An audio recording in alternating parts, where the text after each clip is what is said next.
അസംബന്ധം പറഞ്ഞുകൊണ്ടിരിക്കും. ഒരു ഇന്റർവ്യൂ മനോരമ ന്യൂസിൽ സംപ്രേഷണം ചെയ്തത് അത് ഫേസ്ബുക്കിൽ പരാതി നൽകി പോലീസ് പിൻവലിക്കുകയുണ്ടായി. അതിൽ ചില കാര്യങ്ങളുണ്ട് എന്ന് പറഞ്ഞുകൊണ്ട്, പക്ഷെ അതിൽ കണ്ടന്റിൽ ഒരു പ്രശ്നങ്ങളൊന്നുമില്ല. പക്ഷെ പോലീസ് ഒരു പരാതി നൽകി അത് ഫേസ്ബുക്ക് പിൻവലിക്കുകയും ചെയ്തു. അത് കളവ് പറഞ്ഞുകൊണ്ടിരിക്കുന്നത് കുറച്ച് പിൻവലിച്ചുകൊണ്ടിരിക്കും. എല്ലാ കളവും അങ്ങനെ അങ്ങോട്ട് യേശുവില്ലല്ലോ. അപ്പോൾ ചിലതെല്ലാം പിൻവലിച്ചു പോകും. മൂന്നാം തവണയും പിണറായി സർക്കാർ വരും. പക്ഷേ മൂന്നാം തവണയും പിണറായി സർക്കാർ വരും. നിന്റെ ചോദ്യത്തിന്റെ സ്പിരിറ്റ് എനിക്ക് നന്നായിട്ട് അറിയാലോ. അതല്ലേ ഞാൻ പറഞ്ഞത്. മൂന്നാം ടേമും ഇടതുപക്ഷ ജനാധിപത്യ മുന്നണി അധികാരത്തിൽ വരും. പിണറായി സർക്കാർ അങ്ങനെയാണ് ജനങ്ങൾ തീരുമാനിക്കുന്നത്. അപ്പൊ അതേ പറഞ്ഞുള്ളൂ.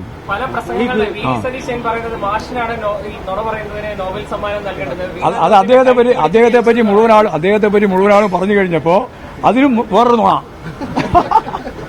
അത് വേറൊരു നുണയാണ്. സ്വർണ്ണക്കൊള്ളയുമായി ബന്ധപ്പെട്ടിട്ട് മന്ത്രി എന്ന നിലയിൽ ധാർമ്മിക ഉത്തരവാദിത്തമുണ്ടോ എന്ന് ചോദിച്ചാൽ അതിനില്ല എന്ന് പറയാൻ സാധിക്കത്തില്ല. ഉണ്ട് എന്ന് തന്നെയാണ് എന്നാണ് കടകംപള്ളി സുരേന്ദ്രൻ പറഞ്ഞത്. അപ്പൊ ഒരു അവസാനം ഒടുവിലേക്ക് സമരത്തിലേക്ക് വരുവാണ്. കടകംപള്ളി സുരേന്ദ്രനോട് ചോദിച്ചാൽ ഈ ഗുരുവായൂരിൽ എൻ.ഡി.എ സ്ഥാനാർത്ഥിയായ വി ഗോപാലകൃഷ്ണന്റെ പരാമർശം വളരെ ഗുരുതരമാണെന്നാണ് പറഞ്ഞത്. അതായത് ഒരു ക്ഷേത്ര നഗരി അവിടെ പ്രതിനിധിയായി വരേണ്ടത് ഹിന്ദുവാണ് എന്ന തനി വർഗീയത ഒരു ഭാഗത്ത്. അത് പറയുന്നത് ആരാ? BJP. വേറൊരു ഭാഗത്തൊരു സ്ഥാനാർത്ഥി പറഞ്ഞത് മതമാണ് പ്രശ്നം, വർഗീയത. അത് പറയുന്നത് ഒരു ലീഗ് UDF നേതാവ്. ഇതെല്ലാം കേരളത്തിൽ കാണുകയാണ്. ഈ വർഗീയ നിലപാടിനെതിരായിട്ട് മതനിരപേക്ഷ ഉള്ളടക്കമുള്ള ജനത മുഴുവൻ ഒറ്റക്കെട്ടായിട്ട് മുമ്പോട്ടേക്ക് വരണം.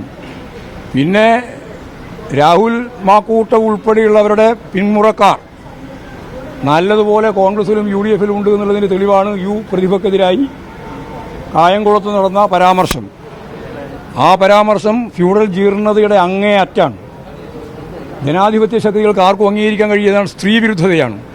ആ സ്ത്രീവിരുദ്ധ പരാമർശം നടത്താൻ ഈ UDFിന്റെ നേതാക്കന്മാർ നല്ല സാമർഥ്യം കാണിച്ചുകൊണ്ടിരിക്കുന്നു എന്നുള്ള കാര്യവും നമ്മൾ കാണണം. ഇതിനെതിരായിട്ട് വലിയ പ്രതിഷേധം കേരളത്തിൽ ഉയർന്നു വന്നിട്ടുണ്ട്. സ്ഥാനാർത്ഥിക്കെതിരായിട്ട് തീവ്ര വോട്ടുകൾ പിടിക്കാനാണ് നിങ്ങൾ AK ബാലൻ പറഞ്ഞത്. അവിടെ ഷാജിയെ പോലെ കടുത്ത വർഗീയത പറയുന്ന ഒരാളാണ് വേങ്ങരയ്ക്ക് വേണ്ടി അത് ലീഗ് തീരുമാനിച്ചത്. അത് ജമാഅത്തെ ഇസ്ലാമിയുടെ അടക്കം വോട്ടുകൾ പിടിക്കാൻ വേണ്ടി. അല്ല, ജമാഅത്തെ ഇസ്ലാമിന്റെ വോട്ട് പിടിക്കാൻ പറയുന്നില്ലല്ലോ. അവർ പ്രഖ്യാപിച്ചല്ലോ ജമാഅത്തെ ഇസ്ലാമി. ഇന്നലത്തെ പ്രഖ്യാപനം നിങ്ങളെല്ലാം കൊടുത്തിട്ടുണ്ടല്ലോ. ഷാജിനെ മാത്രം പ്രശ്നമൊന്നുമല്ല, ഷാജി എവിടെ മത്സരിച്ചാലും വർഗീയത തന്നെയാണ് പറഞ്ഞുകൊണ്ടിരിക്കുക. അദ്ദേഹത്തിന്റെ എപ്പോൾ എല്ലാ പ്രസംഗത്തിലും അങ്ങനെ തന്നെയാണ്. വർഗീയവാദത്തിന്റെ മുഖമുദ്ര എന്ന് പറയാൻ പറ്റുന്ന ഒരാളാണ് ഷാജിന്റെ പ്രസംഗങ്ങൾ മുഴുവൻ ഈ പറഞ്ഞ പോലെ തന്നെയാണ്. അതുകൊണ്ട് ഞങ്ങൾക്കൊരു കാര്യം മാത്രമേ പറയാനുള്ളൂ. എല്ലാ ജീർണമായ ഈ UDFിന്റെ സ്ത്രീവിരുദ്ധമായ വർഗീയമായ നിലപാടുകൾ, അതിന് ജമാഅത്തെ ഇസ്ലാമി എന്ന് പറയുന്ന കേരളത്തിലെ ഏറ്റവും ശക്തനായ അല്ലെങ്കിൽ ശക്തമത്തായി പ്രവർത്തിക്കുന്ന ന്യൂനപക്ഷ വർഗീയവാദികളുടെ പിന്തുണ നേടിക്കൊണ്ടാണ്. അത് വേണ്ടെന്ന് ഇവർ പറയുന്നില്ലല്ലോ. ഞങ്ങൾക്ക് വർഗീയവാദികളുടെ പിന്തുണ, ഞങ്ങൾ വർഗീയതയ്ക്ക് എതിരാണ് എന്ന് സ്ഥിരം പറഞ്ഞുകൊണ്ടിരിക്കേണ്ടി ഈ VD സതീശൻ. എന്നിട്ട് ജമാഅത്തെ ഇസ്ലാമിനെ ഒപ്പം ചേർക്കുകയാണ്.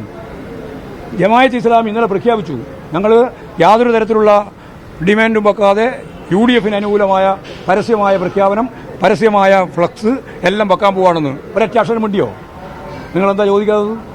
ഇനി പോയിട്ട് അവിടെ ചോദിക്കും. നമുക്ക് BJP ആയിട്ടൊരു ഡീല് വല്ലതും ഉണ്ടോ? BJP ആയിട്ടൊന്നുമില്ലല്ലേ?